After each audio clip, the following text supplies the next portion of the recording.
கிறிஸ்துவுக்குள் பிரியமான சகோதர சகோதரிகளே, இன்றைக்கு நாம் வேதாகமத்தில் மத்தேயு எழுதின சுவிசேஷத்தில் 24ஆம் அதிகாரம் 14வது வசனத்தை நாம் பார்க்கும் பொழுது, ராஜ்யத்தினுடைய இந்த சுவிசேஷம் பூலோகம் எங்கும் உள்ள சகல ஜாதிகளுக்கும் சாட்சியாக பிரசங்கிக்கப்படும், அப்போது முடிவு வரும்.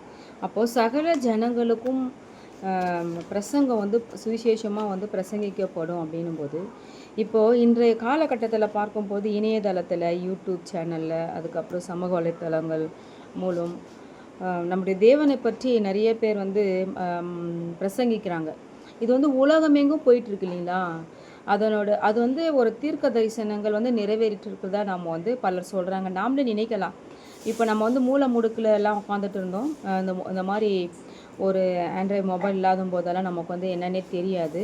அதுவும் இல்லாமல் லாக்டவுனில் தான் நம்ம என்ன பண்ணோன்னா, மொபைல் மூலியமாக நம்ம சுவிசேஷத்தை வீட்டில் இருந்து ஆராதனைகள் மெசேஜெலாம் நம்ம கேட்க ஆரம்பித்தோம்.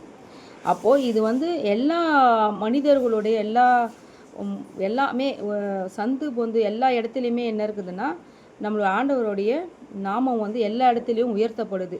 எல்லாரோட மொபைல்லையும் நம்மளோட தேவனை பற்றியான சுவிசேஷம் அறிவிக்கப்படுது. அப்போ அந்த கடைசியோட காலங்கள் நிறைவேறிட்டுருக்கு. முடிவு வரத்துக்கு இன்னும் கொஞ்சம் காலம்தான்.